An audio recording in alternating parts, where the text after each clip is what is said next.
Good afternoon, Science of Nutrition and Exercise students. We are now into week 13 of our course, and please note that your exam number 3 that was due last week, I finished grading that exam, so you're able to see your final score on it because I had to go in and grade all of those short answer questions. So please take a minute and go view what your final grade is as far as that exam number 3 goes. Also, I was able to grade your mineral assignment poster boards, so you can also see the grade for those particular assignments as well. For this week, we're now into week 13. You see that you're covering chapter 25 and 27 in your book. Please note that chapter 25 talks about water. And being that water is one of those 6 essential nutrients, we want to make sure that we're getting enough of it on a daily basis. Water is vital to every bodily function, and we couldn't survive without it. So making sure that we're drinking plenty of water. And just FYI, a great way to tell if you're hydrated on a day-to-day basis is if your urine is clear and it doesn't smell. That's an easy indicator to tell you if you drank enough water for that particular day. So you'll be able to see in e-learning under the module that says weeks 13, 14, and 15. You're going to be completing all of your 25 MindTap assessments. So you've got 5 here. So you've got your pre-assessment, pre-test, a closer look, a global nutrition watch, a case study, and then your post-assessment. So those are the 5 items that you're going to cover regarding chapter 25. As far as chapter 27 goes, you're going to take a look at the 5 health-related components of fitness. So I've also provided a document here kind of summarizing those 5 components of fitness. So if you open that up, you'll see, sorry, it's upside down, but I definitely would print this off. You'll see there's 5 components. So you have cardiorespiratory endurance, noting that cardiorespiratory endurance is the most important health-related component of fitness. So definitely your heart is the most important muscle in the body. So performing aerobic exercise on a regular basis is very, very important in strengthening that muscle of the heart.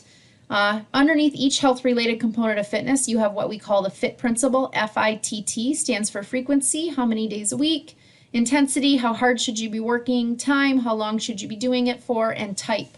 And you'll see for each health-related component of fitness, there are specific criteria that the American College of Sports Medicine has set for us. So in order to enhance cardiorespiratory endurance, they recommend that for 3 to 5 days out of the week, you're doing some type of aerobic exercise, something that's nonstop, continuous, rhythmic, and keeps your heart rate elevated for an extended period of time.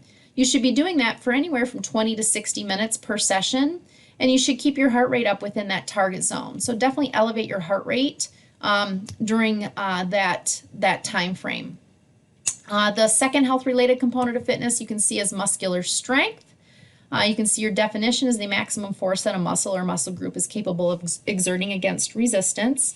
And you can see that the FIT principle as it relates to muscle strength is a little bit different than it was for cardiorespiratory endurance.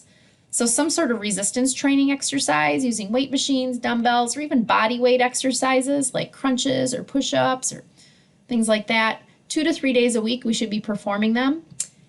Heavier weights definitely need to be lifted. If we want to increase muscle strength, we want to try to add some extra weight and then also resting for 1 to 5 minutes in between our sets. So for sets, you're doing 1 to 3 and you're doing 1 to 8 repetitions per set with that longer rest period.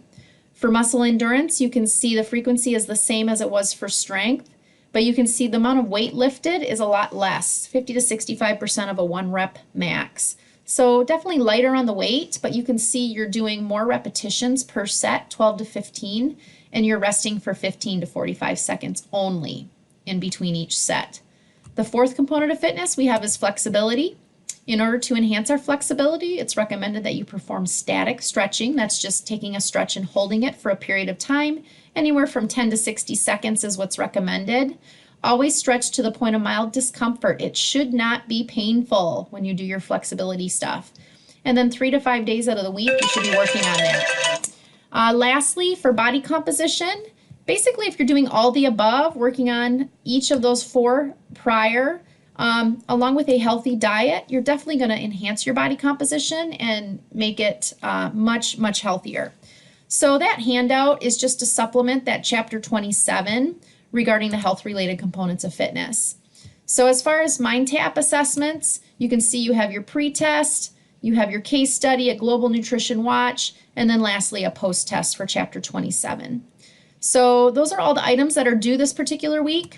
When you look ahead at our daily schedule, you'll see that next week is the start of Thanksgiving vacation. Next week we don't have any on-campus classes on Wednesday, Thursday, or Friday. So what I've done here is I've just extended the deadline out to December 8th for your week 14 assessments. For this week, week 13, note that everything is due by this Sunday, November 24th. Okay, so all your chapter 25 and 27 stuff, make sure you're completing by this coming Sunday, the 24th. But after that, if you want to go ahead and get ahead, you're more than welcome to work ahead. There are only really 2 more weeks left of assessments. They're all up and posted, so if you want to get the course done early, you're more than welcome to do so and complete all of those assessments as needed. But make sure that you're also submitting all of your hours as far as the exercise logs go, if you're going to be submitting everything early as well. So if you have further questions, feel free to reach out to me and I can answer those questions as need be. But good luck and have a happy Monday.